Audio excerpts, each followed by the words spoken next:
آج 80% 70% جو پریشانیاں نا وہ صرف اسی لیے ہیں کہ دماغوں پہ ہم نے دنیا کو اتنا سوار کر لیا ہے کہ جب وہ نظر نہیں آتی چیز تو پھر ڈپریشن میں چلے جاتے ہیں۔ ایک دوست آئے، ان کی بچی نے امتحان دیا، وہ میڈیکل کا مطلوبہ نمبروں سے کچھ نمبر کم آ گئے، وہ کہتے جی اب پریشانی میں ٹینشن میں چلے گی بچی، اور ٹینشن اتنا لے گی ذہن پہ اثر ہو گیا۔ میں نے کہا اللہ کے واسطے اتنا نہ ان پہ سوار کر دو دنیا کو، ڈاکٹر نہ بنے تو کیا موت آ جائے گی؟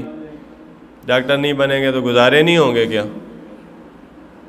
تو جب دنیا کو اس طرح پڑھا جاتا ہے، لکھا جاتا ہے، سنا جاتا ہے، بچوں کی دلوں میں اتارا جاتا ہے، پیسے کی عظمت ان کے دل میں بٹھائی جاتی ہے، پھر اس طرح کے مظاہر عام نظر آتے ہیں۔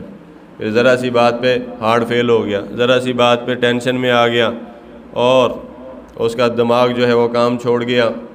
دنیا کو اتنا سر پہ سوار کرنے کی ضرورت نہیں، اچھا کپڑا پہننے کو مل رہا ہے، اللہ نے چھت دی ہے سکون کی نیند کے لیے، اور 2 وقت کا لقمہ تیرے منہ میں جا رہا ہے، آل اولاد بیوی بچے تیرے پاس ہیں، تو ساری دنیا کی نعمتیں سمجھ لو کہ تیرے پاس ہیں۔ اس سے زیادہ کیا لوگے، کیا کر لوگے؟ 2 روٹیاں ہی کھانی ہیں نا، تو ایسے خواہ اپنے آپ کو مصیبت میں ٹینشن میں مت ڈالو۔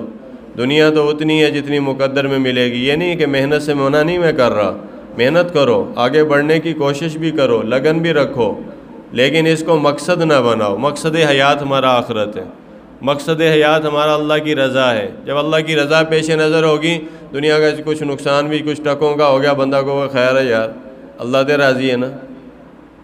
حضور صلی اللہ علیہ وسلم کی زندگی کا سب سے سخت دن طائف کا تھا، پتھر پڑے، آپ کا خون مبارک نکلا، اور اتنی پریشانی کے عالم میں، اتنی تکلیف کے عالم میں آپ اللہ سے دعا کر رہے ہیں کہ اے اللہ اگر آپ راضی ہیں تو مجھے کوئی پرواہ نہیں، اگر تو راضی ہے نا تو مجھے اس تکلیف کی کیا پرواہ۔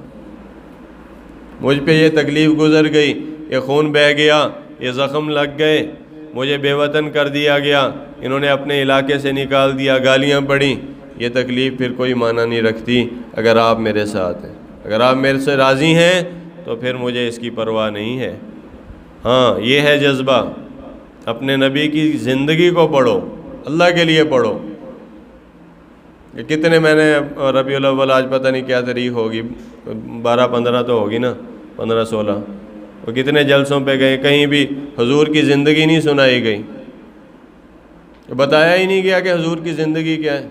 خطبہ آتے میں تو حیران ہوں کہ وہ ادھر ادھر کے موضوعات لے کے تو بات ختم کر دیتے ہیں، حضور کی زندگی امت کو پیش نہیں کرتے، اس مہینے میں نہیں بتاتے۔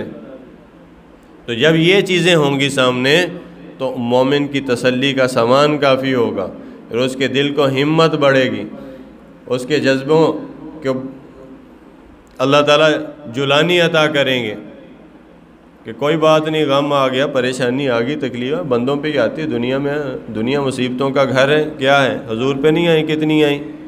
اپنی نبی کی زندگی ہوگی سامنے، تسلی ہو جائے گی، اطمینان ہو جائے گا۔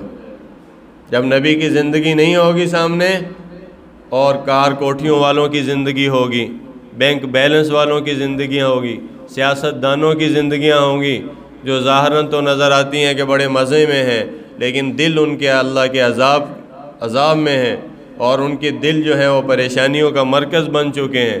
دنیا داروں کو مت دیکھا کرو۔ ابو ذر رضی اللہ عنہ کو یہی وصیت فرمائی حضور نے، آپ نے فرمایا اپنے سے اوپر والے کو مت دیکھ کہ مبادہ اللہ کی ناشکری کرنے لگے، جیسا کہ ہم کرتے ہیں۔ ہماری نظریں ہیں اوپر کے سٹیٹس کے لوگوں پہ، ان کے گھروں پہ، ان کی گاڑیوں پہ، ان کے نظام زندگی پہ، اسی لیے مایوسی کا شکار جلد ہو جاتے ہیں۔